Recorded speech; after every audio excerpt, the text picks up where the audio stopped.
Good morning, everyone.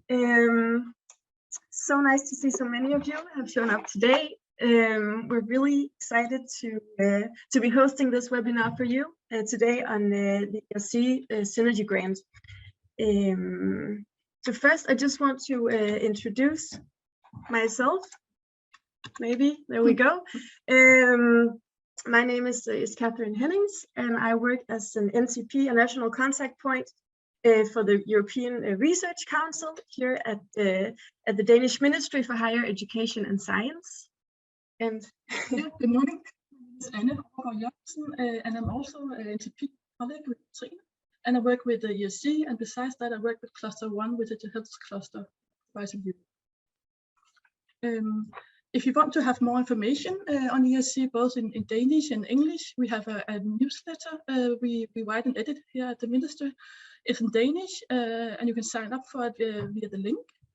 We also have a website where we, in Danish as well, give a bit sort of a short taste of information on ERC and what it is. And we also have made a small sort of folder called The Lille Uundværlige, which is sort of an introduction to ERC, and the very aspects of ERC is only in Danish, and you can find it in the link. Yeah. And I just want to add that we will send out all the slides afterwards to all the participants, so you can actually go and click on the link. And the program for today, right now, we're saying welcome to you, and then afterwards we have Giuliano from ERC's executive agency, who is a co-call coordinator, who will talk about the ERC Synergy Grant. Afterwards, we have Professor Jens Hesselbjerg Christensen from the Niels Bohr Institute, University of Copenhagen, who is an ERC grantee, who will talk a little bit about that. And afterwards, we have Professor Jørgen Arndt Jensen, who is from the Technical University of Denmark, who's also an ERC grantee and a synergy evaluator. Yeah, and then we'll end this session or the webinar with a Q&A session, where you have the opportunity to ask any questions that you may have to either Anne or myself or any of our speakers today.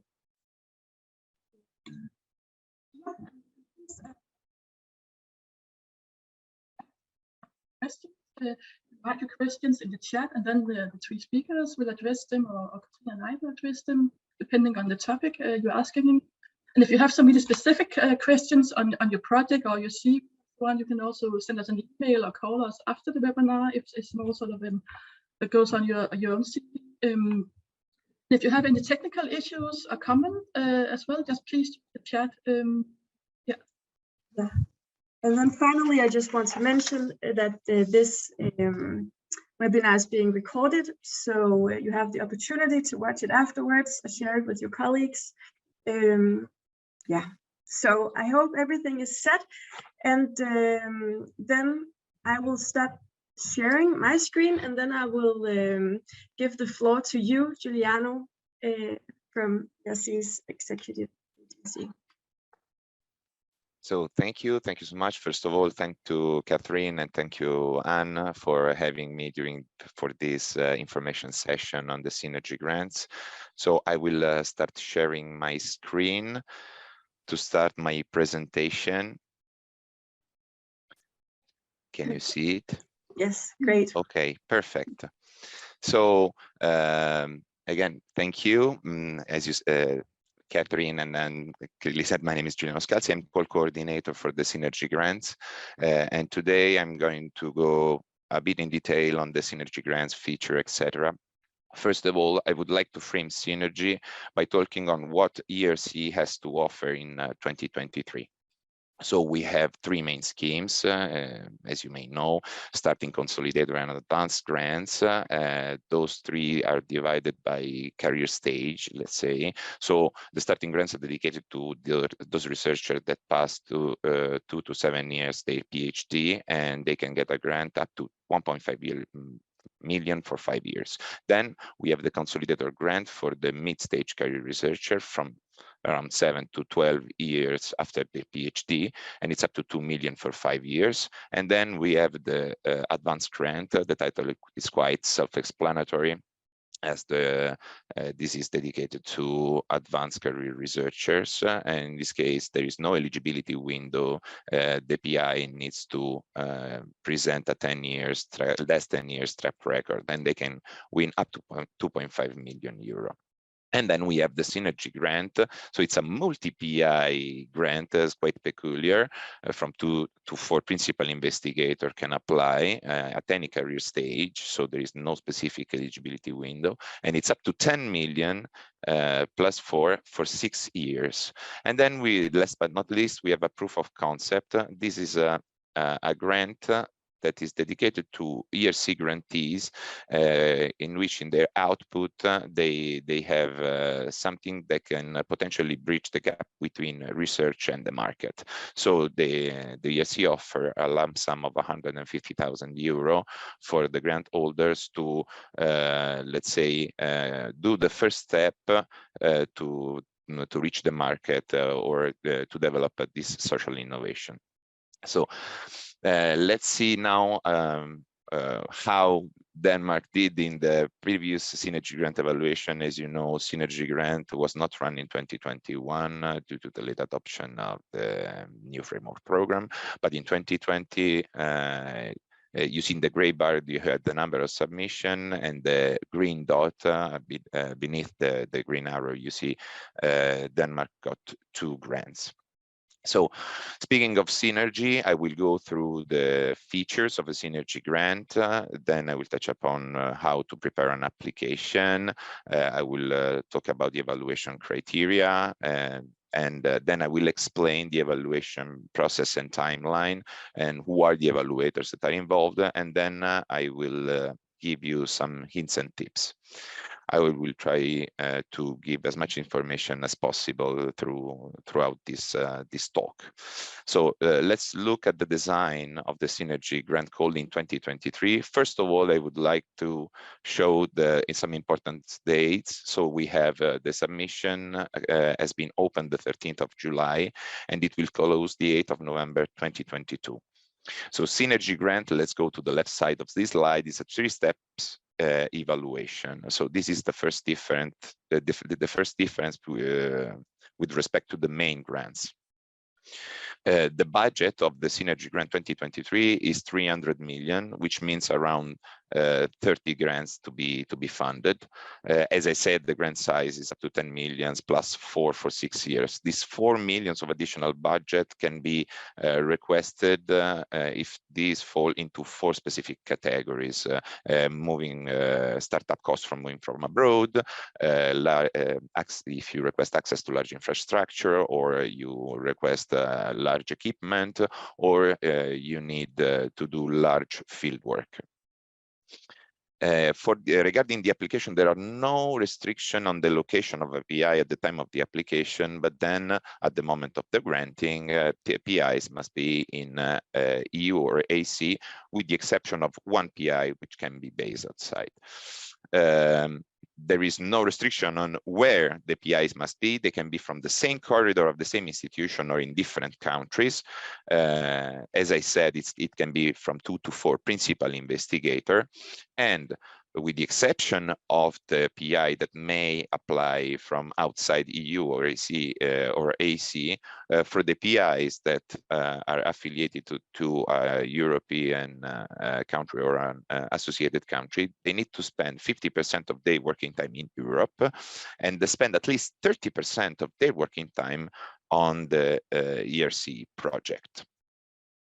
So what is an ERC grant? Of course, is a combination of PI that want to tackle an ambitious research question, and this needs a joint effort, meaning altogether needs to want to foster research at intellectual frontier, or they allow for a new combination of skills and disciplines, and this bring together research that can be, as I said, from the same corridor or different host institutions. So why Synergy? PIs must demonstrate that the complementarities and added value could lead to something completely new that cannot be achieved by a single researcher alone. So synergy should be meant as the mean to reach the goal and not the goal itself. So the know-how of the group is very important because is expected to demonstrate that can bring together all the elements to reach this goal. It can be experience, expertise, disciplines, methods, new approach, the combination of the team that can be quite important to lead to a new breakthrough. And this circle is also very important because PIs of any career stage can apply.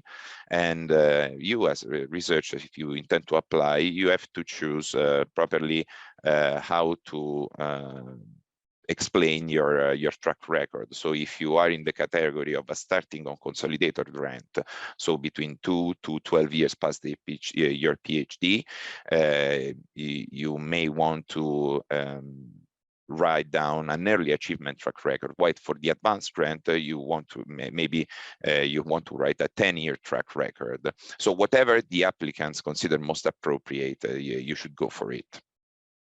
So among the 2 to 4 PIs, there is equality. All of them have the same weight, but there is one corresponding PI that is designated just to have an administrative role. So the corresponding PI has only the burden of the administration, also the corresponding host institution, but for the rest, scientifically, all the PIs are equal. And they are expected to have some strong commitment because they need to stay since the beginning until the end of the research altogether. So I've been listening to many discussions in the corridors, in panel meetings, together with the Scientific Council on what is synergy. And the Scientific Council came up with a definition. I'm not going to read it through. You're going to receive the slides, so it's up to you. If you want, you can read it. But let me explain what synergy is not. So proposal can be let's say sank because of lack of synergy, meaning there is a loose cooperation or networking of the PI. So the PI, they stand on their own, or even a simple passing of the data. So there is a PI that collects the data, the second PI that is going to analyze them, and maybe a third PI that is going to model them. Nothing that synergy is really a tight-knit collaboration and a joint effort to work through. Please also keep in mind interdisciplinarity, yes, is welcome, but a synergy doesn't need to cover more than one discipline. So let's get then on how to apply. So we have the proposal structure. There is the left part of this slide. These are administrative forms. Those are dedicated to the ERC staff to check things such as eligibility. But let's focus on the right part. So the real scientific proposal. As you can see, there are two parts, part B1 and part B2. So the part B1, which is evaluated at all the steps, but mainly the part B1 is the only one that is evaluated in the step 1 alone. And it's composed as such: 5 pages of extended synopsis, 2 pages of curriculum vitae per PI, and 2 pages of track record per PI. Then it doesn't count in the page limit, and the appendix explaining your funding ID. And then we have the part B2, which is the actual proposal. It's a 15 pages comprising the state of the art and objectives, the detailed methodology, and then the resources with a budget breakdown for the single PI, and then a joint one with the whole team. So please don't hesitate to open the information for applicants to have more detail about this. So there are some news since 2021. One of them is the Scientific Council endorsing the DORA principle. So journal impact factor and other bibliometric indicators are not accepted anymore as means of evaluation. So impact factor especially is not anymore considered. So within the existing proposal template, a PI can provide a very short narrative description explaining what has been the role of their scientific output and what has been the importance of their scientific contribution in their production. And there is also a dedicated part in the context of COVID-19 outbreak. So they can mention what the pandemic caused in their career. So it's we use this with a similar approach as with the career breaks. And when these are evaluated, they are evaluated case by case. So in part B1, there is a dedicated session to describe this COVID-19 impact to the scientific productivity. And then let's go to the indicative submission restrictions for the Synergy 2023 call. Of course, this applies for those that already apply in Synergy 2022. So if you applied with this, for Synergy 2022 and you got a C, you will not be able to apply neither to Advanced Grant Call 2023 or to the Synergy Grant Call 2023. Whether if you got a B, that doesn't matter the step, you can apply for a Synergy Grant 2023. Another important thing is that if you applied previously to a starting or consolidated or advanced grant, you can apply for a Synergy 2023 regardless of the score that you received. You can also apply to a Synergy 2023 if you have already a running ERC grant, but it has to be terminated and finished, completed by 2 years after the submission deadline of the Synergy 2022, meaning the 8th of November 2024. So also another important thing, for in the same work program, you can apply only to one grant.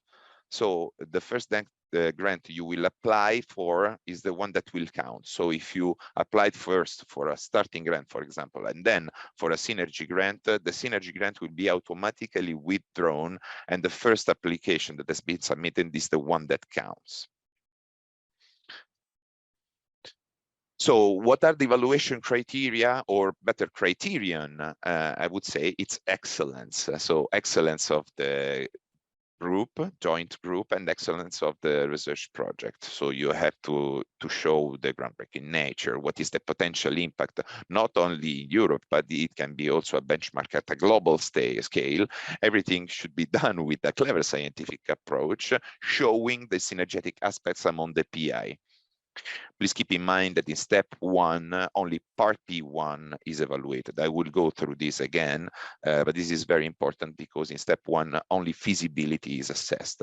The methodology is assessed afterwards. So you have to give enough information in your part P1 in order to let the evaluator understand that the proposal is feasible. Right. So for the excellence, each PI is assessed based on their career stage and their discipline, and then everything all together on their intellectual capacity, their creativity in pull together clever proposals, and also their time commitment. So let's go through very quickly, maybe not very quickly, to the Synergy 2023 evaluation process. As I said, this is a 3 steps evaluation. In the step 1, as I said, only part B1 is evaluated, and is evaluated mainly by generalists, meaning panel members and panel evaluators. Who are the panel evaluators? They are panel members that are involved in other calls, but they are helping the Synergy panel by providing individual reviews. So there is a remote phase in which all the reviews are collected, and then during the panel meeting that will take place from the 27th to the 3rd of February till the 3rd of March 2023, only panel chairs and vice panel chairs will meet and discuss and will score all the proposals. There are 3 scores, A, B's, and C's. B's and C's are rejected, and C's might be subjected to resubmission restriction, while DAs that can be up to 7 times the panel budget are passed to the step 2 of the evaluation, which again, it consists of remote reviews. In this case, both parts are evaluated, and again, by panel members, and in this case, by specialists that are nominated by the panel, and they are the so-called remote referees. After the remote phase, in which all the reviews are written and then collected, step 2 panel meeting takes place from the 26th to the 30th of June 2023, and all panel members will meet all together, and they will discuss and score the proposal again. But this time they will give 2 grades, A's and B's. A's, they can be passed up to 4 times the panel budget. So in this case, it would be around 100 proposals, and they will pass to the step 3, which is the interview. So in that case, there is no remote review process, but again, there is a reassessment of part B1 and part B2, and the job of panel members is to collectively prepare and formulate questions based on the discussion that they've had during the step 2 and on the reviews that they collected. Then they will meet orientatively from the 11th to the 15th of September 2023, all panel members, and they will interview all PIs. And this is the main difference with the other grants. So the PIs will have to come to the premises to the ERC and present their project. So the grades that can be given, again, are 2. A's and B's, but there are 2 different A's, let's say, the A's that get within the main list, within the budget that get funded, and then there are the A's that are underneath the cutoff, and those are below the funding limit, and they can constitute the reserve list of the rejected, while B's means rejected, meeting many but not all the excellence criteria. So let's have a look on who is evaluating synergy proposals. We have, as I said, in the first steps, we have panel members and panel evaluators. So normally we have 86 panel members. They are divided in the 3 domains of the ERC nomenclature, so life science, social science and humanities, and physics and engineering. And they are helped by panel evaluators. And this, as you can see, there is quite a number of panel evaluators, as you see in the Synergy 2020, 117 experts evaluated the Part B ones. For what concerns the part, the second step, it's still 86 panel members that are normally distributed in 5 panels, and then there are remote referees.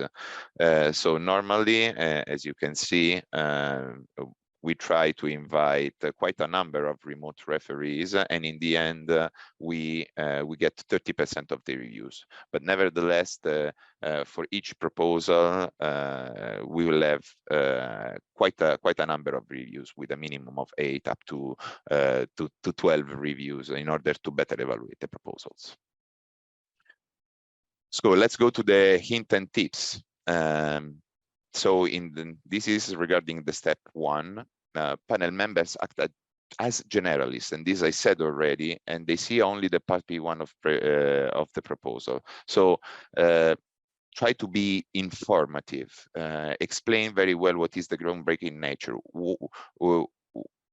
what is going beyond the state of the art. So you have to think big. Another important thing is the synergetic aspect. So the combination of the PI as a group is assessed. So this is very important, that you give an explanation on how and who does what, and altogether what you're going to achieve. And then you have, of course, to know the state of play and why your idea is really going beyond the state of the art and is outstanding with respect of the real state of play. And only the extended synopsis is read at step 1. So it's very important, a clear presentation and the feasibility. So you have to give enough information in order to assess the feasibility. Not the details of the methodology, but you need really to explain and convince the evaluators that this approach can be risky, yet feasible. So as I said, any researcher from any career stage can apply, but of course for the researchers that are within the starting or consolidator profiles, you need to the evaluators need to assess also the scientific independence. So it should be very clearly laid out in their CVs. And also, the evaluators pay attention on their funding ID, so it should be very, very carefully filled out by each PI. And in step 2, both parts are read by the evaluators, part B1 and part B2, which means that please do not copy-paste sentences from part B1 to the part B2. But you have to really expound what is written in the extended synopsis and provide this, sufficient detail for the methodology and the work plan and the resources, etc. So also try to check really coherency of figures and justify any requested resources. Something that is not fully justified may be eventually cut. First of all, addressed to the PIs and then eventually cut. So not only PIs may work in the synergy grant, so because it's very ambitious. So there might be additional team members as additional beneficiaries. Then they can come from wherever in the world, but the leading role is on the PIs themselves. Proposals that are submitted to the synergy are normally very, very risky, but if a specific part is very risky, please try to explain what are the plan Bs, or what you can gather if this experiment failed. Can be still a success? Can we learn still something? So the principal investigators regarding you, why you and why this group? So you have to be, you have to ask yourself a few questions before applying. Are you internationally competitive as a researcher? Is each and every PI able to work independently by carrying out such an ambitious project? Or how strong is the group as a whole, and how the complementarities are really clearly laid out to the evaluators.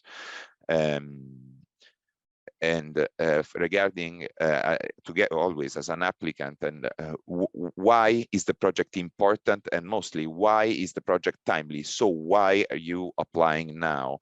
Maybe the technology now reached a level that some question can be asked only now, and so on. So does it go really beyond the state of the art, or has it a chance to maybe also cross-fertilize disciplines?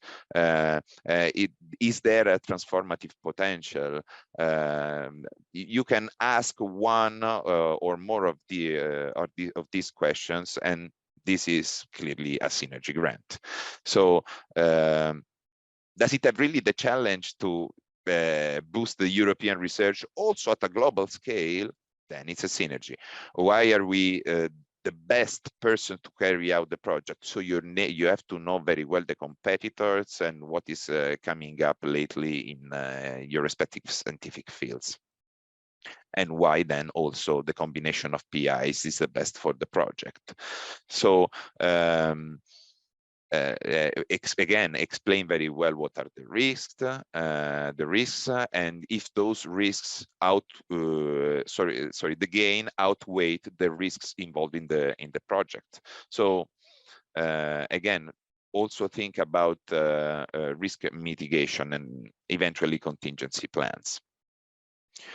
Now we have a short list of potential reasons for rejection on the principal investigator. Maybe you have an insufficient track record or insufficient potential for independence for starting a consolidated profile, maybe.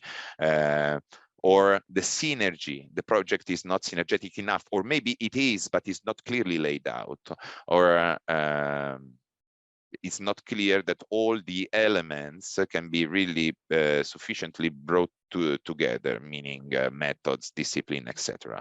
And regarding the proposed project, either it can be the scope either too narrow or too broad, or maybe it's too unfocused. It's not synergetic. Again, it's not synergetic enough to achieve the aims, or is not something completely novel, but is just a continuation of the previous research, or maybe the work plan is not detailed enough, and that's why I'm saying please try to be quite clear at explaining the feasibility, or insufficient, or maybe there is not sufficient risk management. There is another reason for rejection: poor interview. So the interview is crucial to get a synergy grant. Prepare it very well. The PIs need to really convince the evaluators. So synergy is an original, exciting idea. It design a research project to implement. You have to do that. Get a letter of support from your ORS institution. You have to write the research proposal, and please choose wisely the keywords. You can choose from 4 to 6, and this will help the evaluators and the scientific officer to better assign the proposal to the evaluators. Get feedback from your peers, talk to everyone in order to improve your proposal, and try to harmonize the different scientific languages if your proposal is bridging different fields. And please be acquainted with the submission system. So try to submit your research before the deadline. It's fully electronic. It's a very competitive call. In 2020, the success rate was 7.5%, and in Synergy 2022, it's around 8%. So really only exceptional proposals are likely to be funded. Again, Synergy, to repeat myself, does not meet and lose consortium and is not the end goal. The interaction would deal really to something completely new, and possibly either unforeseen. So it should, again, I said, cross-fertilize discipline, or bring completely something completely new that is good to take an ambitious research question. For more information, please download the ERC work program, download the information for applicants. Everything is ready. There are several ERC classes on YouTube. So if you type ERC classes, you will see some of my colleagues explaining you what to consider before applying, how to fill application, the interview, how the evaluation works, etc. And of course, contact the NCPs, Catherine and Anne, to receive more information. And with this, don't hesitate to contact us, and thank you so much for your attention. Thank you so much, Arno, for a great presentation, and yeah, a lot of great information. Please, everyone, remember, if you have any questions to Giuliano, please write them in the Q&A function, and then we'll get to them in the Q&A session in the end of this webinar. But thank you so much, Giuliano. I think that was very, very good. So now I will present the next speaker, this Professor Jens Hesselbjerg Christensen from the Niels Bohr Institute at Copenhagen University, who is an ERC Synergy grantee. Yeah, I think without further ado, I will just give the floor to you, Jens. Thank you very much. I will start my presentation. Yes, indeed, it's I've been a Synergy project grantee. It's been a while already. The project came to an end 3 years ago now, and that's a big shame, because this has probably been the best research time of my life. And I think you will find many other grantees who have had that experience. So at the time of this application, I should give a little status about myself. I was at the time working at the Danish Meteorological Institute, and I'm a climate researcher, and I've been working with climate modeling with a focus on regional climate. And at the time, that was one of the several reports from the Intergovernmental Panel on Climate Change, the IPCC, which I've been working with all along since the second assessment report.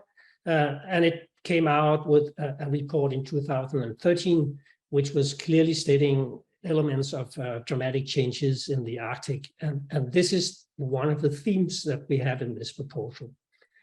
And so one of the things behind this this project is something that's on the agenda to nearly everybody. And that means that we are asking, one of the questions that comes out is that we do know in a changing climate that the role of sea ice and land ice in the climate system is very important.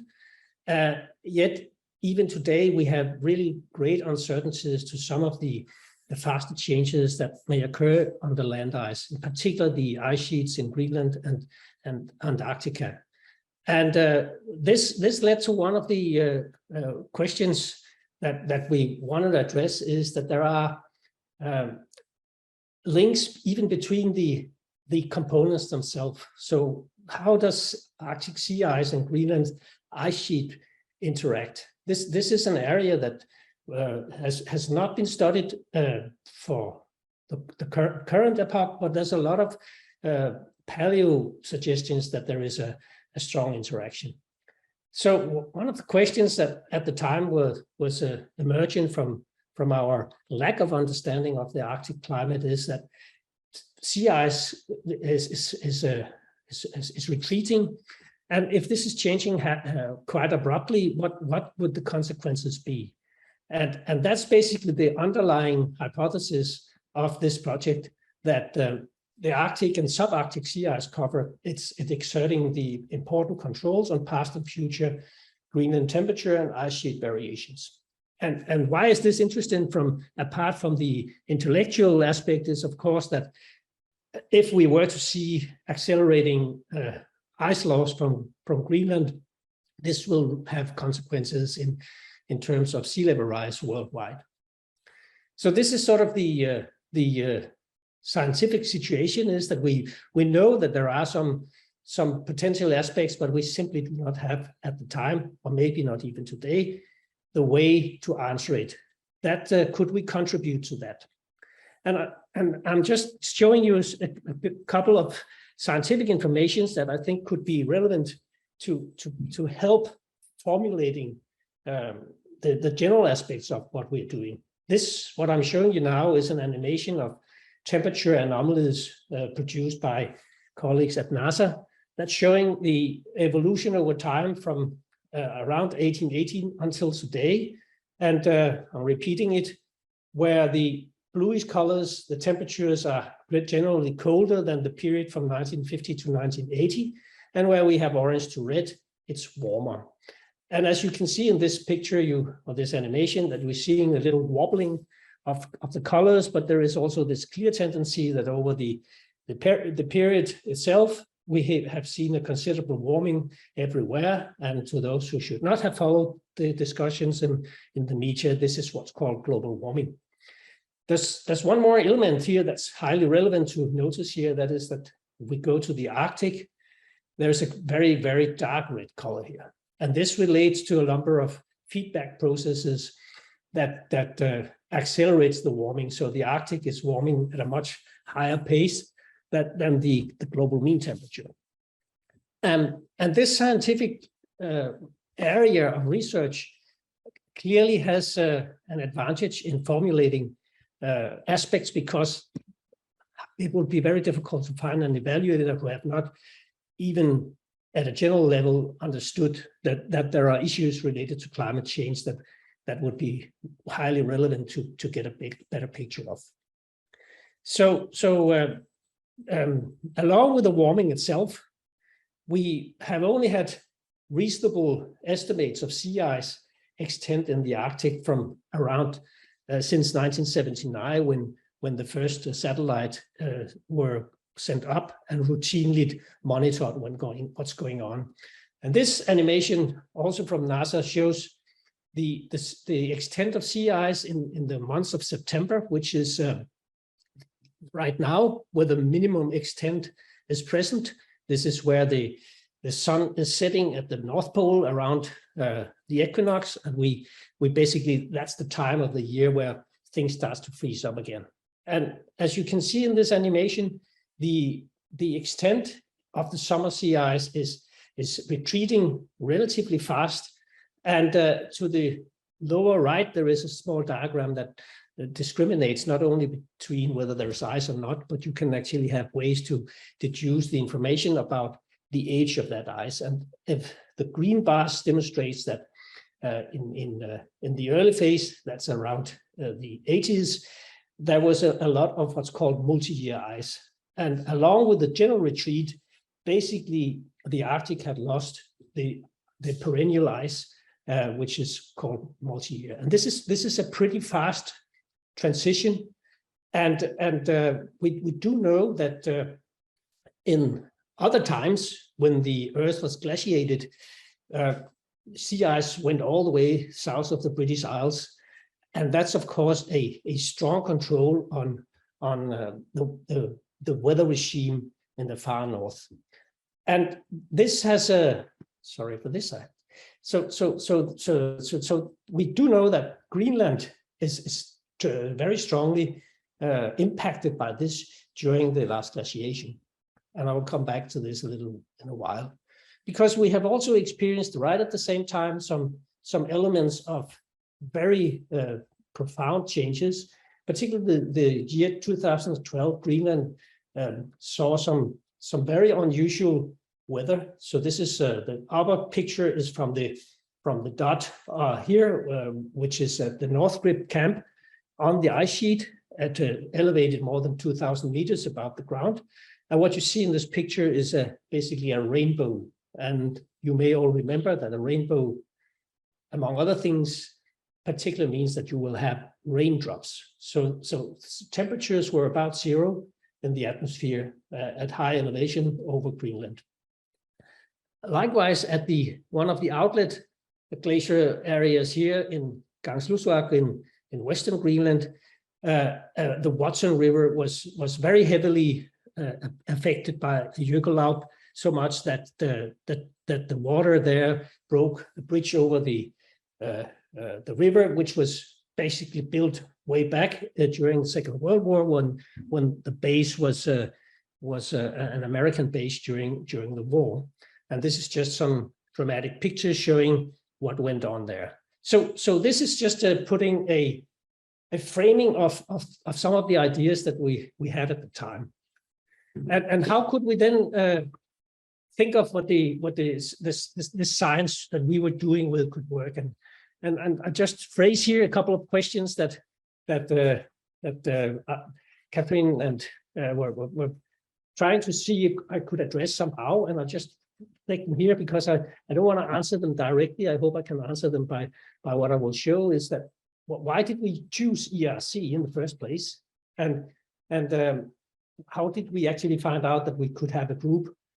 And I haven't mentioned much about that yet, but it will come right after this.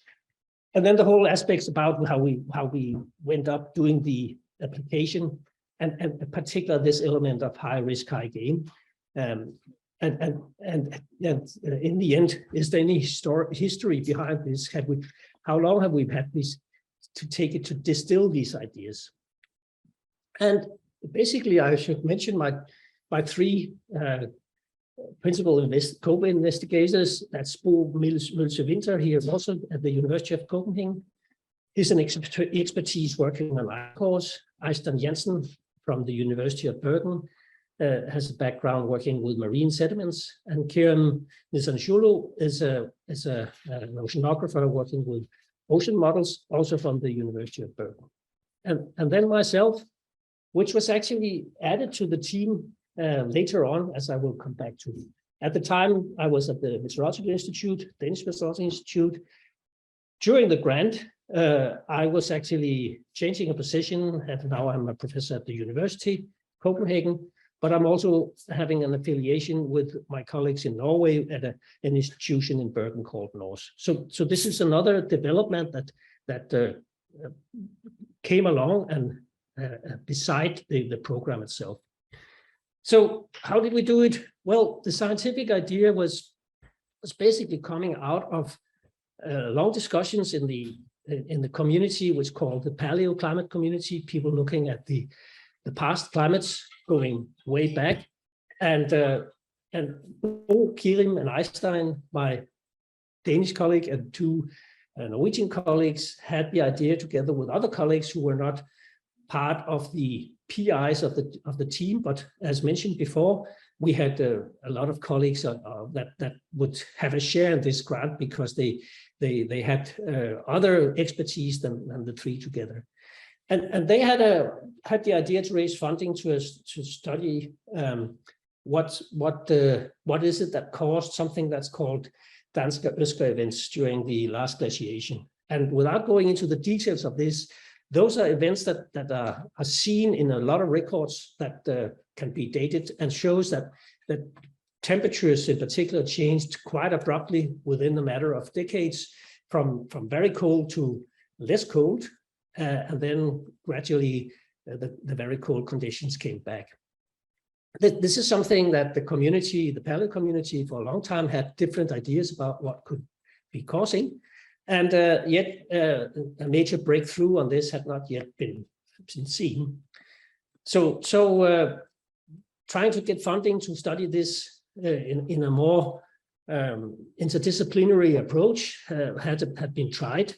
And there was even an idea of submitting to one of the first rounds of the ERC Synergy call. And each of them failed, and I will not go into the details about this. One of the things that was realized by the replies was that perhaps the team for meeting this requirement of seeing why is this the time and what is it that we really have a chance to make a breakthrough and a high risk, high gain approach. Then my colleagues had the idea that they wanted somebody who could add a more societal dimension, and which was a kind of a gap in the team. Not that I'm a social scientist, but being heavily involved in climate change research, looking at climate projections, the future of climate, and with a clear interest in Arctic climate. That's some of my major contributions are from high resolution modeling in the Arctic. And then I was invited to be part of this team, checking out whether I could see an interest in working on the paleo time scale. And of course, that's not something I did before, and it was perhaps not with the mandate of a weather service. So it was not just my interest as a PI here, but this is one of the areas of bridging between clear academia and then something which is quite more applied. Yet I was managing to convince my own director that this would be a very interesting approach, because we would also be able to develop our model tools to look in future changes. And certainly I believe that I had a CV that could match this. And indeed, I think that we individually could come up with strong CVs on each of our expertises. And then, of course, the whole thing get into this aspect of being able to formulate the research idea in a nutshell. And I could say this, that's having a team that has very complementary backgrounds did at first not make it easy, but later on this proved to be an asset, because that meant that writing a proposal that we should all be able to understand, since we wanted to have some synergy, required that we were very carefully in selecting the right wording. And one of the I don't know how I should bring management into this, but sometimes when you go around and travel, you go through an airport and see advertisings and things like that. And I was intrigued by a couple of trips to Norway that there was an advert from I think it's a company called Implement that's basically coaching different institutions, that they were advertising their presence and what they did by saying something like problems can be complicated, solutions cannot. And being intrigued by that, I think this is what we try to be able to pick up on, so that in our drafting, we tried to see, okay, we do have a very complicated problem here, and we could allow ourselves to explain that it was complicated, but the way forward were right ahead of us. And that meant that we didn't have to make strong effort to explain what we wanted to do, except we had to be very clear. And this involved a number of meetings. Before we really were very good at Zoom meetings, that meant we actually had quite a few physical meetings.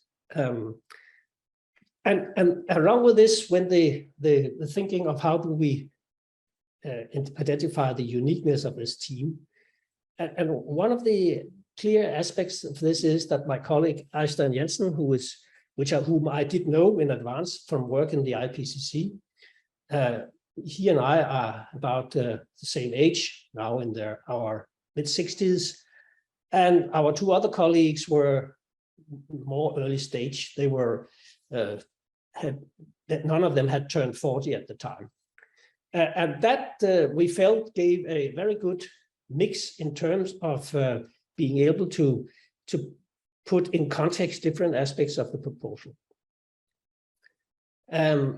And then eventually with the submission, I have to say that we brought along with us our different teams, and we tried to mix the skills of these teams in various ways. And this is, I think, comes out from the presentation we saw before, that as we wait afterwards, it's just a lot of waiting. And in fact, at that time, I think the scores or chances for getting the funding was much lower. I think it was more like 2 or 3%. So we actually more or less forgot about our proposal. That took about a year before we had it. There's one element about the interview round I wanted to say, is that yes, indeed, the rehearsals are extremely important. And we went as far as having, and I'm sure you will be offered that from your universities, bringing in committees that can give you an interview that fits with what you are to expect. And this includes things like filming what we did, so that we can study our own performance and learn a little bit about body language that many of us have ignored or forgotten. And even we were thinking about certain gadgets to bring along for the presentation. We catered for a Pixie book, and as my younger colleagues brought along a drill, ice core drill, that can show some of these aspects. Of course, not explaining it, just as showing off. So elements of how we dressed up, tried not to be looking too nerdic, otherwise we should have looked very nerdic, I suppose. So we had carefully chosen something that to wear that was sort of balanced. And I promised a little bit about the abrupt changes things. This is showing time going from the left to the right. So paleo people try to look backwards in time. That comes from when you're drilling a core, you're going back in time. And this is a reconstruction of temperatures for the last 125,000 years over North Grip. And you see here temperature variations that are on the order of more than 10 degrees, happening very fast over, as I mentioned, decades. And this is what the paleo community had been looking at, these very transitions going from a very cold to a much warmer situation is something that people wanted to understand. And at the same time, in marine cores, these transitions are identified. So it's not just happening on the ice, it's also happening in the ocean. And here the thinking has been like this, that in the cold conditions, sea ice went all the way to the British Isles. And for one reason, or another, warm conditions all of a sudden change the situation, and this results in a strong warming over Greenland. But what this mechanism could be was not understood, and this is one of the things that the oceanographers in the group were looking into. And this was Nissen Schulu who worked on this, and we had Øystein Jensen working on the sediments in the marine cores, and I myself, as an atmospheric modeler, is basically looking at the Arctic atmosphere and its interaction with the surface, and Bo Winter was working with ice cores. And these things together, of course, is our way of picturing that we have a synergistic approach here, is that each of us could work together and understand some of the interactions, but the greater picture, bringing the longer time scales to the present, were really what was a synergistic approach. We will simply not be able to approach this at all. I didn't know much about paleoclimate, and my other colleagues didn't know much about climate projections. So that's basically the setup, and then we catered carefully for having team members that sort of would fit niches in the individual work themes, which also was very strongly synergetic.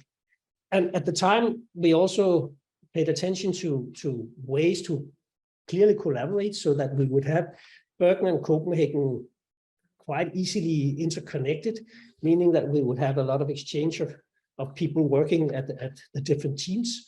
That in this way we all came together as one project. And what came out of it is very difficult to say, apart from I was saying that we had a good experience, but I would say four elements that were really new and that people will now build on is this synchronized archive of mapping of past abrupt climate events. And we have also, with the modeling, a new dynamical understanding of the Arctic Earth system. Clearly, there was a good deal of training of new scientists on board, and these were giving the opportunity to work on quite complementary disciplines. Yeah, okay. And last but not least, we actually did manage to clarify one of the major things that we set out to do, what could be the future risk of abrupt changes in the Arctic climate. And along with this, I just want to end this by saying that being interdisciplinary, apart from shifting to the university myself, I also had the wonderful experience of joining my colleagues at the Greenland ice sheet to attend one of the drilling campaigns, something that would obviously not have been possible if I had not already got involved with a project that were taking advantage of that kind of information. And that's what I had prepared.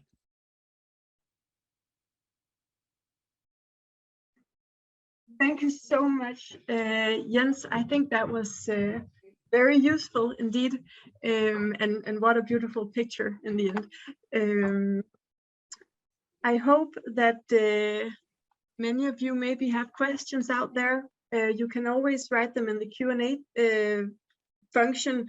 You find it in the bottom of the screen. It says Q&A. So if you have questions for Jens, please write them, and we will get back to them in the Q&A session. So thank you so much, Jens.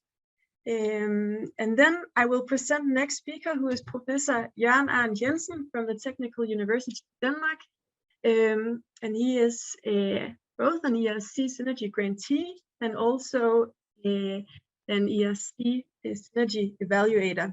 So Jan, I will give the floor to you. Yeah, thank you very much. Thanks for the invitation. I'm going to talk about evaluation of ERC Synergy grant applications, and then I'll also give a little bit friendly advice on grant writing. Just a little background for me. I've been a professor at DTU since '94, and I'm head of a research center where we try to develop new ultrasound systems. So we go from the acoustics to the clinic and hopefully also translate some of these things into commercial products. So I've had a number of major projects from the Science Foundation and the Advanced Technology Foundation. And I received the Synergy grants in 2019, which we're working on now. And I think my background for this is both having been successful, but also having miserably failed in applying for grants. So I know how it is to fail also. I've been a panel member for the Finnish Research Council and for the ERC Synergy grants a couple of times. And this has all been by invitation. So I think by now you all know what the Synergy grant is. So these are the kind of things you can get up to 10 million plus 4. You have to have a number of partners. There has to be synergy, and I'll also get back to that point, what that is. I think it shouldn't be underestimated that also what Jens said, that there is a substantial amount of work in making these proposals. And I think it cannot be done in less than 6 months. I'll get a little bit back to how I would structure it. And of course, it's highly competitive. The funding ratio is not high, usually under 10%. And it attracts top research from all over Europe and the world because of this significant amount of money. And we try to evaluate this solely on research quality. So that's what we aim for. I think one thing that is very important to understand here, and I think Giuliano also talked quite a lot about this, is that it consists of 2 parts. And it's very important to understand the role of these 2 parts. And it's also very important to understand who reads these parts and how they're read. So I'll spend some time on that.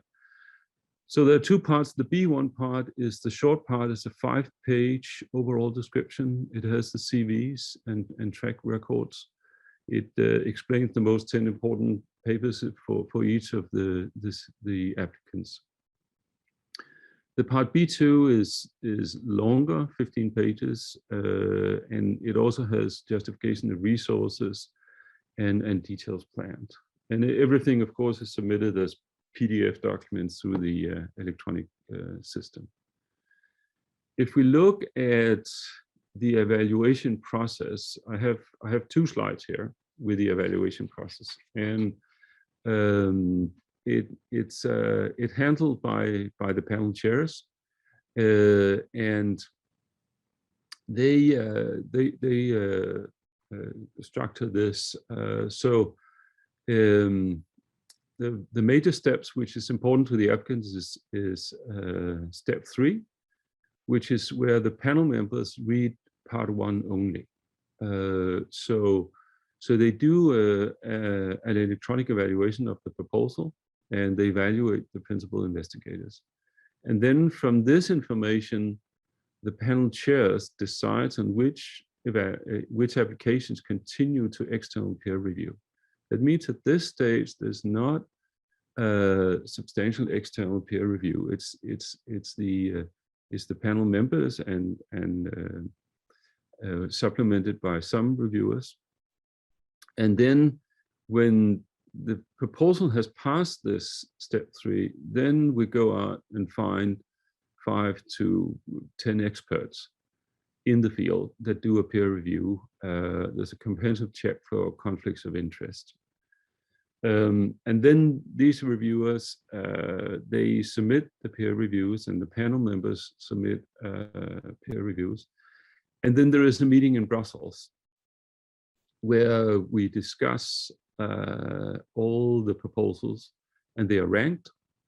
And then some are selected for later interview, like Jens also talked about, that you go to Brussels and you give a talk, and you're interviewed by the panel, and then the final ranking is made. So that's essentially the process that we are looking at here. So I think it's important to understand in the first stage that it's only the part 1 that is evaluated.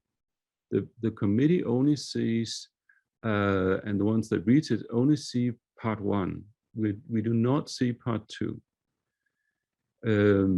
In the second part, part 1 and 2 are seen and read by the experts and a number of reviewers. And that's essentially how we decide who goes to the third stage. And in the third stage, there is an interview. It has often been 15 minutes talk. On the COVID-19, it was a little bit different, and that's up for how that's done. That will be communicated. So to look at the first stage, at the part 1, one have to acknowledge that it's read by a broad range of researchers.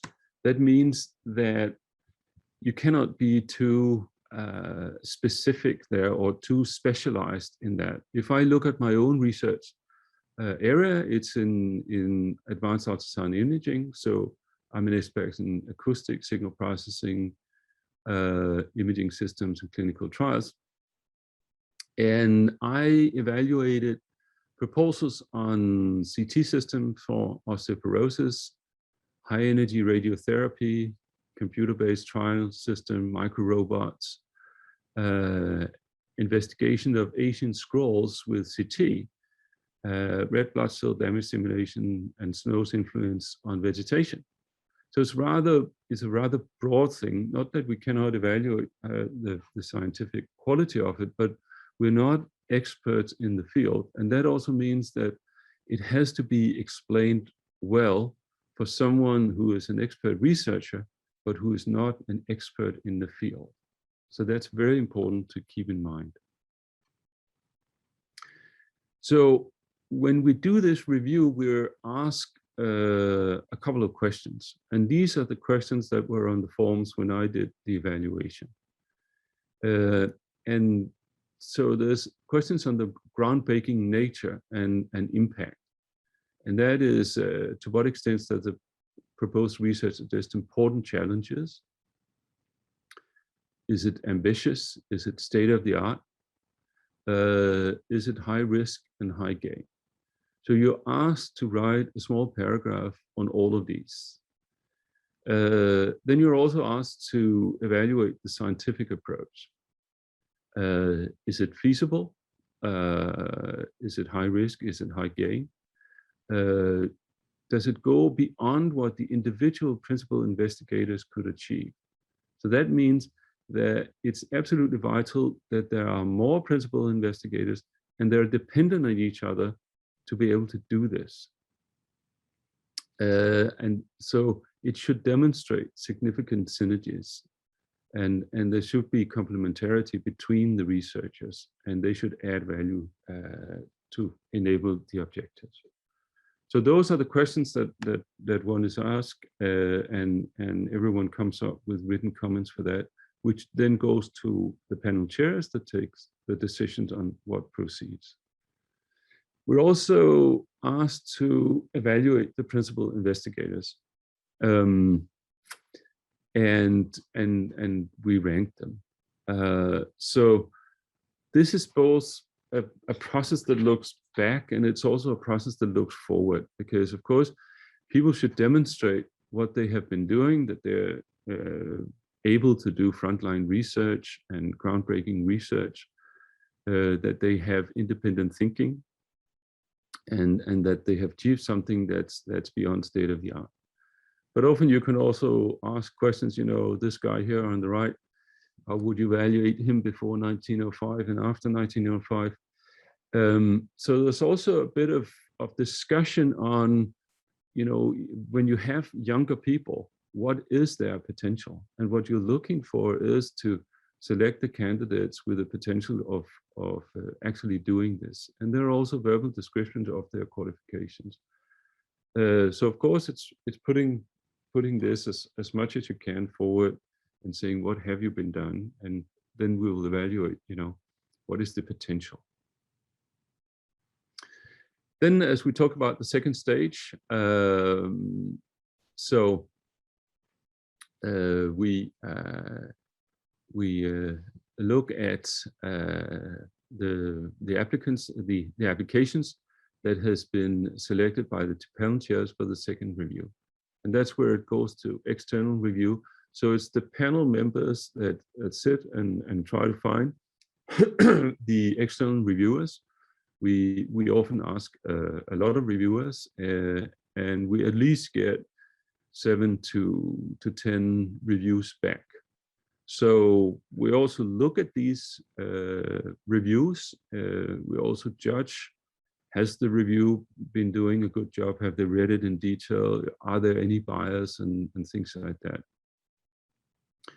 And based on this, and based on the discussion in Brussels, we decide on which goes on to the third round for the interview. Oops.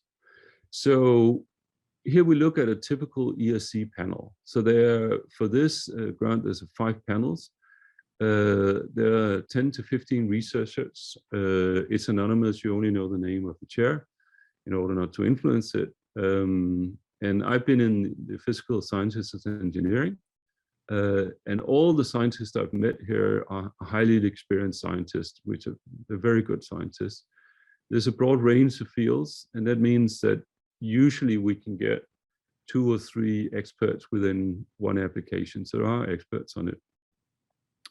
We're very strict in confidentiality, and people are really aware of conflicts of interest. If there's any conflicts of interest, then people leave the room and are not part of the discussion. So they're very aware of that. I've been a reviewer and lead panel reviewer on these kind of projects: CT systems for osteoporosis, high energy radiotherapy, computer-based clinical trials, and on robots. And then I was the lead reviewer. That means the one that asked many of the questions for the CT systems for osteoporosis and micro robots. So that's of course should be in relationship to my expertise in imaging. So where does it fail? Some of the reasons I've listed here, that it's not novel enough, that it comes across as a continuation of probably some good research, but it's an incremental step. And then there are some where it's essentially poorly written, the language is poor, there's not a clear plan, you cannot see exactly what it is, the budget is not clear, it's not really understandable in part 1, what is it that they want versus part 2. And then one of the things that there's a lot of discussions about, of course, is synergy. We sometimes see applications where, you know, maybe 2 or 3 or 4 people have decided to be nice to have some money, and then they can go about and make their things separately, and that doesn't work. There's a too loose connection. And also that the plan does not clearly show the synergy, that it doesn't show the dependence between the research groups. Then there's another thing, can be too blue sky research, meaning that there are some overinflated claims of what can be done, but not really how. That is also a rejection reason. And sometimes it also happens that people go into area where they don't have expertise, and that's not so good either. But I think the thing about synergy is very important here. We're looking for synergy projects, and I think the easiest way to explain it is that the project cannot be done unless everyone is there. If we remove one partner, then the project should essentially not be possible to go through. So the whole thing depends on that all the PIs contribute to the project, and there is an interconnection in it. So all PIs have to contribute, and they have to be essential. Then in the third stage, there's a presentation for the panel. And as Jens stated, you have to be very well prepared. It has to be on time. It has to be that all PIs are there, and contribute to the presentation. And then after the presentations, there will be questions. That means that there will be a lead reviewer, and that lead reviewer will ask questions among also from the external reviewers. There will be inspiration for questions there. And then the full panel will ask questions in anything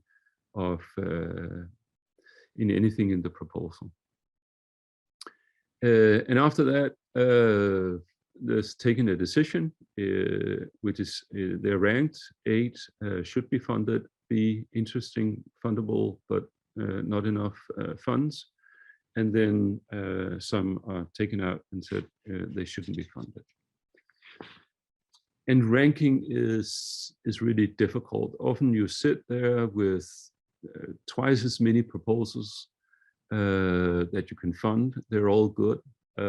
So it is a game to try and find out what is the most innovative one with the highest impact.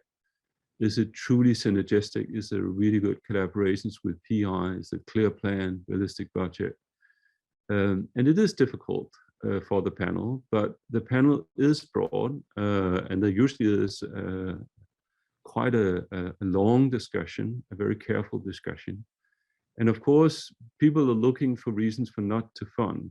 That means that if there are weak spots, they will be pointed out. And in the end, it's around, in the last round, it was around 10% that got, a little under 10% that got funded. I'll just spend a little bit of time on giving a little bit of advice on how to write these, because it is a quite involved process. And I think the most important part is selecting the partners. The synergy is a key aspect here. And you have to be very sure that you select some where you have the common goal. It's a significant amount of money. That also means that it's significant commitment. We also look at, when we evaluate, that people actually spend between 30 and 50% of their research time, of their full time, on this. So I think get started early and figure out, do you have the same goal? Is it focused on advancing state of the art? And are all the partners in the forefront of science? That's also quite an important thing. Then a little bit on the hypothesis. In the end, when we decide on these projects, we have to discuss them. That means that it's important to be able to mention a project in essentially a one-liner. What is it that this project wants? That makes it easier to talk about in the panel and makes it easier to sell. And then, of course, you have to ask yourself, is it really a synergy grant that you want to apply for? Be careful and realistic. Do you have the level for it? Attend these meetings is a good thing, and get some knowledge about. And then I think the writing takes quite some time. Make a plan for writing the applications and spend at least 3 months or more on the writing process. It's of course, it's important that everyone is updated in it, including your department and university, and be explicit about formulating the plan, because people are always busy on these. Make a plan and a budget. That's the first thing. You have to know what you're applying for. Be realistic and accurate. Don't forget travel, other expenses, overhead. Remember, increase in salary. A detailed project plan is also a must. You can use Excel or PowerPoint for it. And you also have to remember to leave time for hiring. Acquiring equipment also takes start. And then when you write the application, make it a story. Remember that there are people at the other end of this, and it has to be sellable. And a good story about what, especially in part 1, is also a must. Makes it easier to read, makes it easier to discuss and sell. And then, of course, the thing, write, rewrite, to get it just right. This is, and you can see the slides afterwards, but I think 6 months before you have to have a clear plan about the project, and 4 months before you have to be able to formulate the hypothesis, have selected the partners, and so. And here you can see 3 months before, first draft of application, review. You have to collect statements on financial supports and CVs, formulate letters of acceptance, finalize the project plan. And then 2 months before, review by colleagues and partners, and don't always select the ones that are experts in the field, but also go a little bit out and select people that are maybe not truly experts in your field, but will have the same kind of attitude to reading part 1 as we have, who are not experts in ICE, but you can read it. And then you don't have to hand it in just at the latest minute. I can just say that for the application that was finished, that was successful for us, it took 14 revisions before the submission. So it does take time. So in conclusion, make it a very structured writing process. Remember who reads part 1 and part 2, they actually have different audience. And remember what a general scientist would understand in your field. And include others for review, especially some that are maybe not super experts in your field, but know how to read also part 1. Be careful with the partners and spend the necessary time on it. It is a quite involved process. I think that was all I wanted to say. I wish you all the best of luck with this. And of course, I hope that Denmark gets a gold again and we get some Synergy grants to Denmark. Thank you. Thank you so much, Jan, for a great presentation. I thought there was lots of useful information and there lots of good advice. So now we will begin our Q&A session. So please, if you have any questions, write them in the chat. Yeah, I see that we already have received some great questions. And maybe you will start with the first one. First, how the gender balance weighted into the assessment? Is it critical to have EIs of both genders? Perhaps Jan could start, and then Giuliano could elaborate. Yeah, it's not a thing that we put particularly emphasis on. We would like to stick to evaluating people's qualifications. So it's not a thing that has been it's never been a discussion that there have been 4 females and 4 males or whatever, and we've thrown out a proposal. It's strictly on research track record and essentially potential. How do we evaluate whether the people that are here have the potential to go through with this project? If I may, yeah, just endorse what Jürgen said.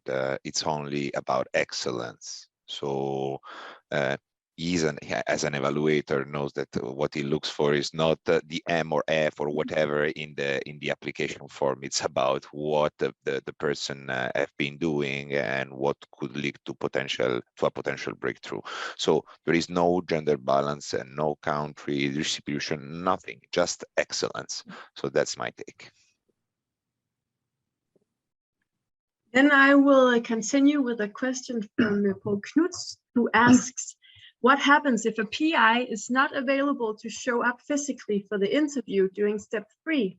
For example, in my case, I will be on a scientific cruise in the Arctic during September 2023, collecting data which may potentially feed into a proposal.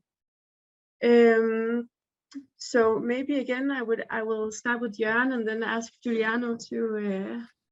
Yeah, we last time, of course, we had the thing that we had to do everything virtually during the COVID-19. It was quite an experience sitting a week and looking into a screen and evaluating research applications. I think in this case, where there's a really good reason, we would probably set up a Zoom link or something like that.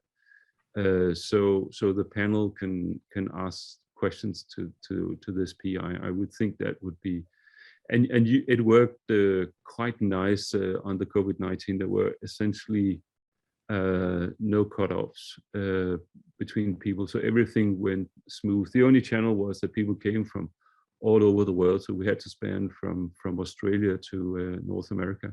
So time-wise a little bit, but I think in that case you would be allowed to participate virtually. Yeah, exactly. So if there is a justification, proper justification, all the meeting rooms we have are equipped with a video conference system. So there will be no limitation for the PI that is not joining the team physically for the interview in the ERC premises. So this is doable. Thank you. Another question from Philip Meyer is quite technical, and I think it's for Giuliano.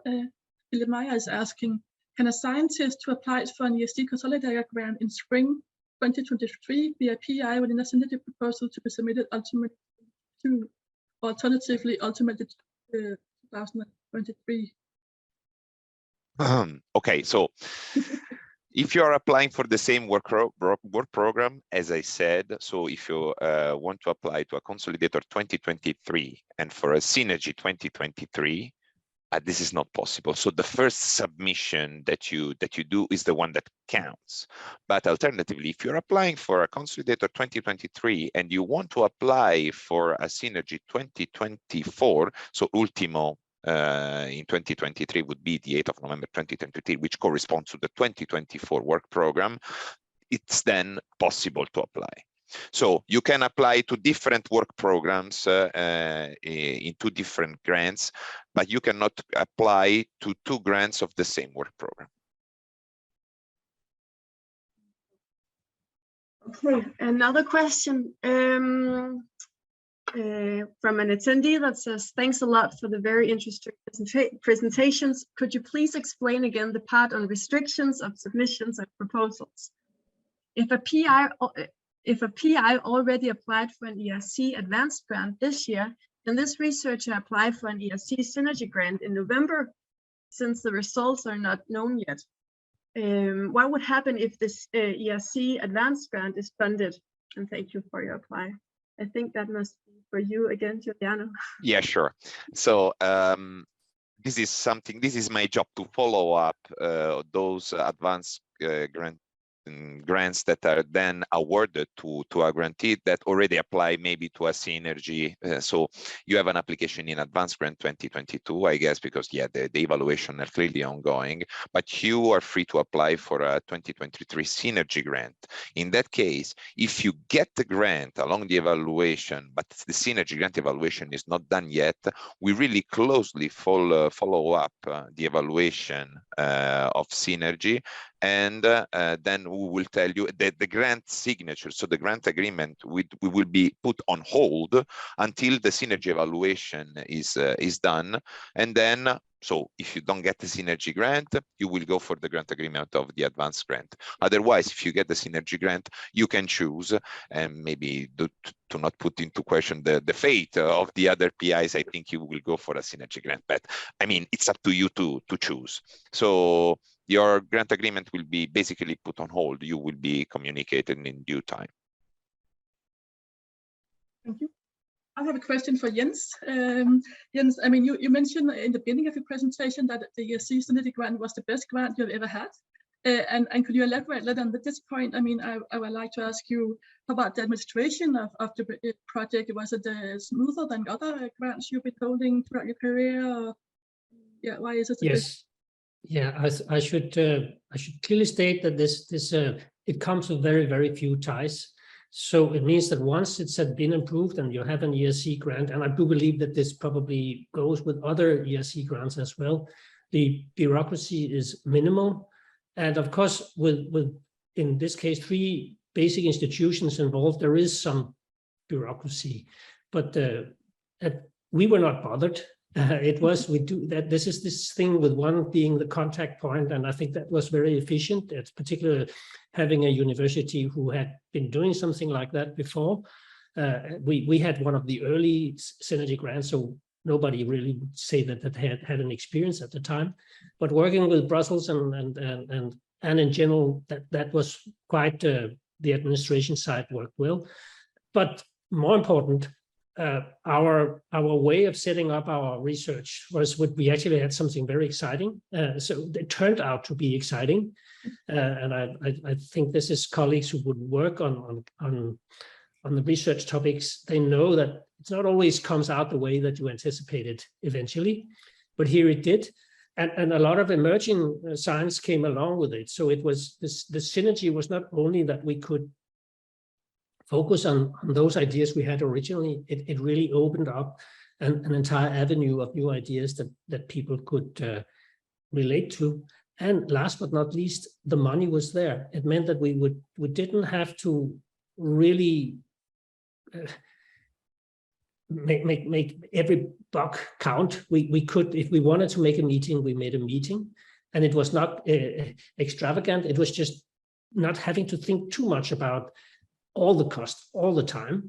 And of course, the more we could think of it, the longer the money would last, of course. But the bottom line was that we didn't start massaging ourselves to have something that was really budgeted, which is what I find in nearly everything else I've been doing, is that the freedom to do exactly what you want at this time, that doesn't exist. It's this is where I think it was the best. And then of course, the fact that we are still producing papers now on this also is another good example of keeping the dialogue ongoing. And yes, now we have to get the funding done otherwise, but it's still alive in that sense. Thank you. And we have a question from Skilman, who says that both Jørgen and Giuliano emphasized that the proposal didn't need to involve multiple countries or even institutions, as long as there's synergy between the PIs. However, based on your experience, would you suggest it's a good idea to only involve one country/institution when looking at how synergy, the strength of the team, is in reality exists? I think, Jørgen, I will ask you this question. Yeah, I have personal experience because the synergy grant I have is only from, we have 4 PIs. We're all based in the Copenhagen region. So there are 2 from the technical university. There's one from Rigshospitalet, one from Panum at Copenhagen University. So it's not a thing, and it's not a thing we discuss that there should be some from this and should be some from there. We only look at the research level of the PIs. We don't look at, there's no strategic advantage to saying, okay, 4 different countries or whatever. It's looking at the synergy and it's looking at the qualifications. Thank you. And of course, Giuliano and Jens, if you have anything to add, then please just feel free to jump in. Yes, as a coordinator, I saw projects, all in a region or really scattered around the world.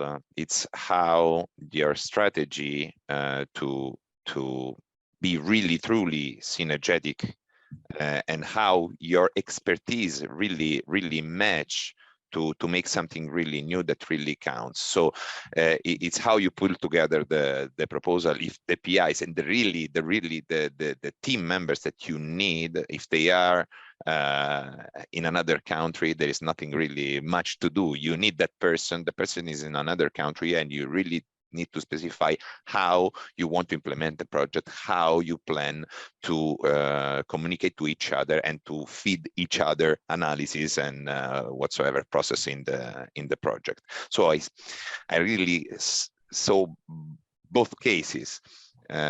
So I cannot really say much. It's very important how you think through your strategy on how to be really synergetic, because this counts a lot during the evaluation. And please correct me, Jürgen, if I'm wrong with that, but this is really crucial. Yeah. Maybe I could add to this that, I mean, we lived close. I mean, Bergen and Copenhagen is not far away, but oftentimes you have colleagues on the next floor, which you would like to collaborate with, but it doesn't work.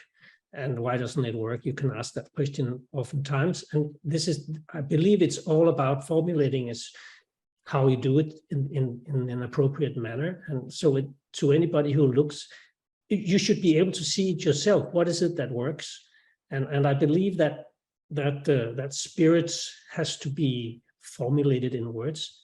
I don't say it's easy, but I think this is where it doesn't matter whether you're sitting in Australia and Denmark or you're sitting in two neighboring buildings like in Jørgen's case. I think that's crucial, that you can make it look easy. It has to, you have to offer means to do it. When you're sitting close together, you don't have to spend a lot of energy explaining how you meet. But if you're sitting far away, you have to make sure that you put efforts to have good means of communication. Yeah, and the thing we also, I mean, you can also mention in the application how you want to collaborate. I mean, that's also a part of it, that like you talked about, Jens, that you travel and you meet, you have meetings on a regular basis and things like that. So it's also a thing where you can show that you've thought about how to collaborate, and you really, and that can also be read from applications that people can really see whether you plan for the collaboration, and that's the most important part, rather than whether people are in the one or the other place, especially now when we have such good facilities to meet virtually, then it's not an issue. Good points. We have another question. We have a person asking, to what extent is the profile and trajectory of the PI essential in the application process? If the profile of one of the PIs is competent but not stellar, should they bother applying? Sorry. How are they appraised if there's less of a focus on journal impact factors? Yeah, should I answer that, Anna? Yeah.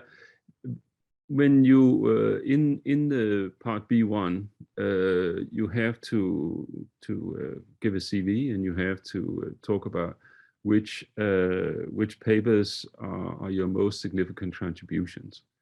And this, of course, will be dependent on where you are in your career. So if you look that there are significant, not many, but significant contributions from a young researcher, that shows a lot of potential.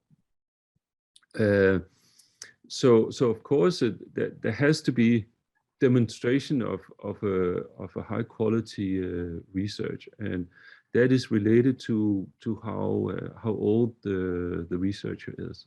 So we know these different kind of stages you're in, and of course it also has to be that this is a large project. That means that we also look at, have people had prior experience with running projects? If this is the first project, it's probably not a really good idea. So there has to be that you have done some research management, that you know how to handle PhD students and so forth. So we know that that for young people you cannot demonstrate as much for older people, but it's looking at the potential at the stage you're at in your research career. If I may, thank you very much, Jürgen, for your answer. If I may maybe add something, of course, for the early career and mid-stage career researcher, what you need to do and to explain in your CV what has been your earlier contribution, you very early career achievements, and what has been your contribution in each and every maybe paper, if you want paper, but any research output to show that you will be capable of undertake this project that is quite ambitious. Of course, I agree with Jürgen, if it's your very first project, maybe, yeah, it's not the best idea to apply for a synergy grant, but if you already have some experience and you already are in touch with, and you have a brilliant idea that could lead to a potential breakthrough, just go for it. Nevertheless, what I wanted to add that, and I have also a slide, but I'm not going to show it to you. I can explain vocally. Let's say the profile of an average PI, it's on, let's say, on the advanced stage. Nevertheless, there are some mid-career and early career stage applicants, but mostly are on their advanced career stage. And Jens, do you have anything to add for this question? I think it's basically my own experiences as well. Okay, thanks. Who says, thank you for these excellent presentations. Are there any examples of ERC Synergy Grant projects in the field of social sciences and humanities / the social world and its diversity? I have tried to find examples in the data hub at the ERC project database, but without any luck. So I think maybe we'll start with Giuliano this time.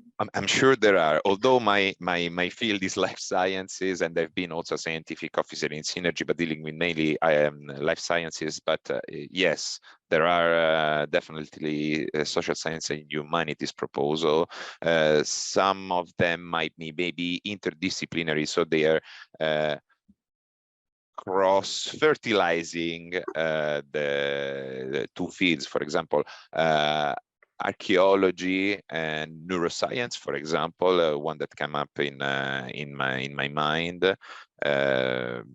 This is a project from Spain, in which there is an archaeologist and a neuroscientist seeing what is the let's say the neural process, seeing an artifact of an archaeological artifact.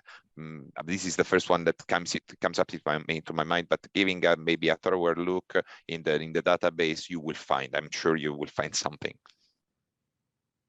So there are, of course, projects funded in the domain of social sciences and humanities. Yeah, that's all I can say. I'm sorry. And as a political, yeah, he's asking, are there any updates on the status of the UK for ERC grants in terms of being an EU associated or external or internal partner? And I think that goes to you, Anu. Yes. What I can say is that the negotiations are ongoing. So UK is still eligible to apply. There are no problem with that, but we have to see the fate of the proposal at the moment of granting. That's all I can say. But UK, as you know, is not in and not out. So for the time being, the UK PIs are eligible to apply.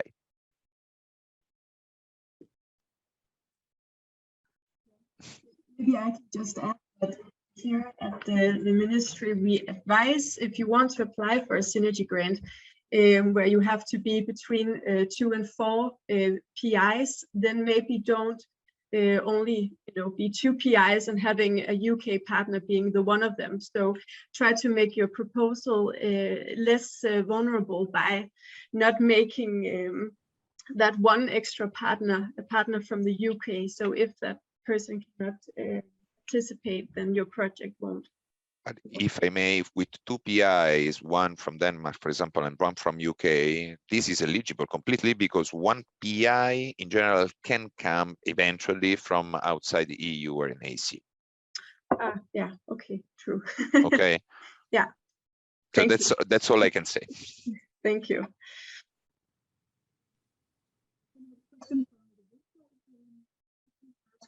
what advice would you give in terms of a long-term preparation for applying for this grant? What to meditate 5 years prior to applying? And I think Jens, perhaps say a bit about how you planned your years ago. Yeah, I could add to this. I'm not sure. Maybe it's fully addressing the question, but one of the things is, of course, you have to have the idea. The idea has to be mature enough that it makes sense to ask for money, and the idea has to be mature enough that you realize that you need a lot of money. I think for an ERC grant, and maybe somebody would have a different approach, but I think it would be very difficult to say, okay, there are all these money, so I should go and find an idea. That's the wrong approach. This work with many of the other instruments in the EU funding schemes.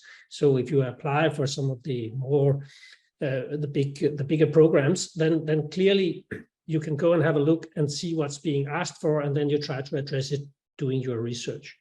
But I think it's very important to realize that that your idea has to be developed to a level that you can see the complexity and that you need to work together. And I think what Jørgen was demonstrating from his experience of evaluating is that what fails is that people have not given this enough thought.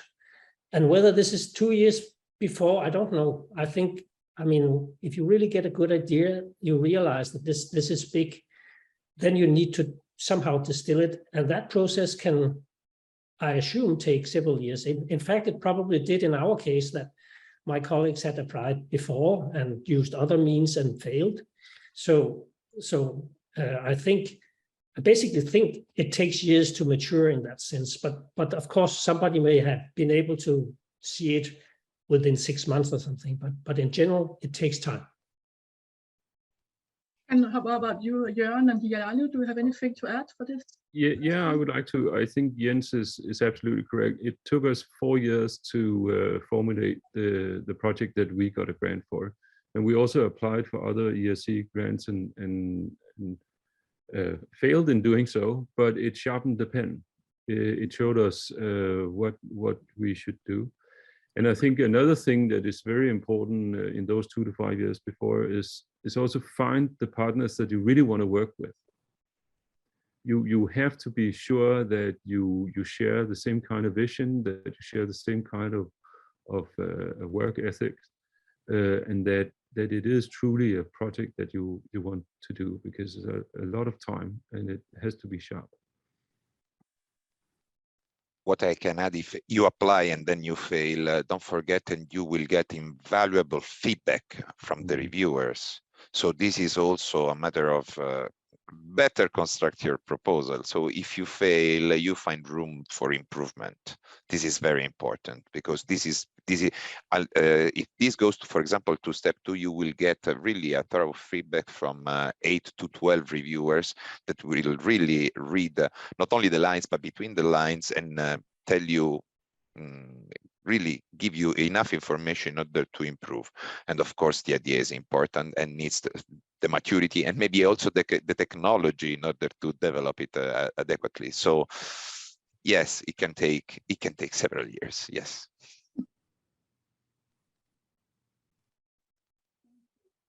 We have a question from Jan, who says, thanks a lot for the useful information. To what degree is it important that the PIs complement each other rather than having mainly overlapping expertise? And I think, Jan, maybe I will ask you that. Yeah, I think it's problematic if there's too much overlap, because once there's too much overlap, you will get into an argument about who's doing what. So I think complementarity is the thing to go with. There has to be a clear role for each PI in the project, and there must not be sort of a doubt about who does what.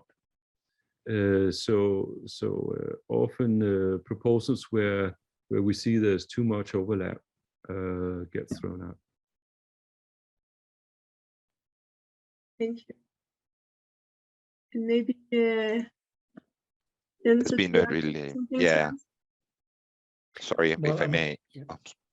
Yeah, I just want to say that my own experience, that's all I can mention in this case, is that, well, I think, you know, when the overlap makes you, this is a good colleague that you can work with, but when you don't have overlap, except that you have the expertise that's needed, and there the overlaps come from the, as Jørgen says, this is more your approach, your thinking, your way of moving forward, that, and you can see that you have something together. I think that's the only overlap that really is needed. That is that you can demonstrate that you're on the same page with what you're doing, despite your complementary expertise.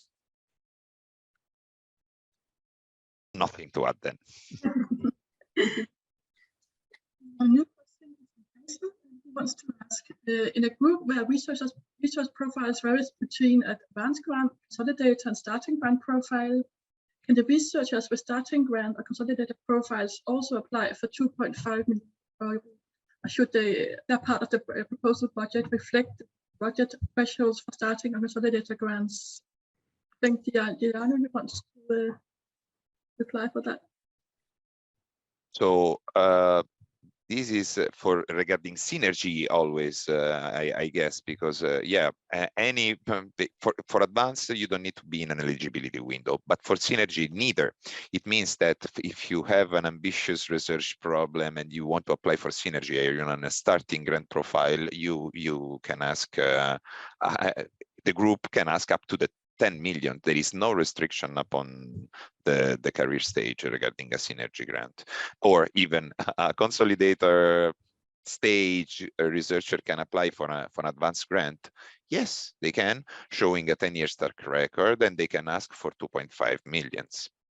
So yeah, that's my answer to that. But for the synergy, there are no restriction on the budget if you are in a starting or in a consolidator profile.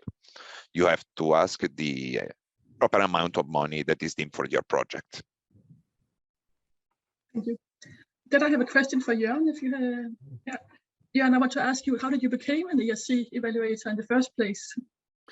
Well, that it's the ERC wrote to me and asked whether I want to. I think I first did 1 or 2 reviews, and then they asked me whether I wanted to sit on a panel. And I think that's the method that they do it. But I would encourage people, if they get the invitation to do it, it really is a process where you learn a lot, where you learn a lot about the process, the evaluation, that it's fair, and so it takes some time. You have to be in Brussels a couple of times. There's a significant amount of work in reading the proposals, but I also think you learn a lot. I think it's worth the investment. Yeah, I just want to add that as Jørgen just said, I mean, you are being invited. You cannot sign up to become an ERC evaluator. You have to wait for them to ask you. You have to be on a certain level. So if I may, yeah, the panel members are carefully selected by the scientific council. There are several meetings in order to select panel members, and then there normally are the vice presidents that address you with an informal invitation. So this is being really carefully done by the scientific council itself.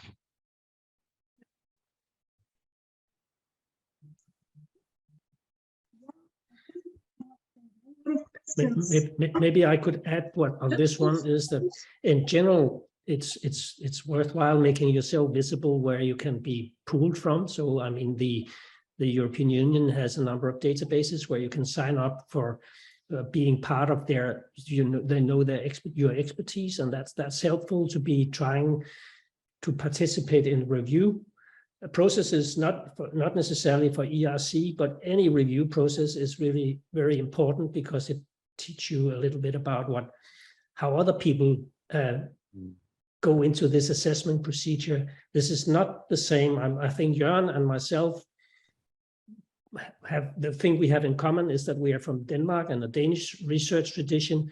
Colleagues from Poland and Spain have different traditions, and that's something that you won't be able to tell before you have actually worked with it. Thank you. Good point. Yeah. But as I said, I think we have run out of questions. So unless there's some of you sitting out there with a burning question, now is your time to to write it. Otherwise, I just want to say thank you again to our three great speakers. I will send out all the presentations from today to the participants. And again, we've also recorded this webinar, and I will also send out a link to that whenever it's online. Yeah, please feel free to contact either Anne or myself if you have any further questions regarding the Synergy Grant or ERC in general. Apply. So, yeah, and good luck to all of you. Good luck. Yeah, and have a great day. And again, thank you, Jan and Giuliano. And yes, thank you, and again, thank you to all of you, Jürgen and Jens, for sharing also your experiences. Enjoy the rest of the day. Thank you. You too. Bye. The only thing to say is good luck. Yes. Bye.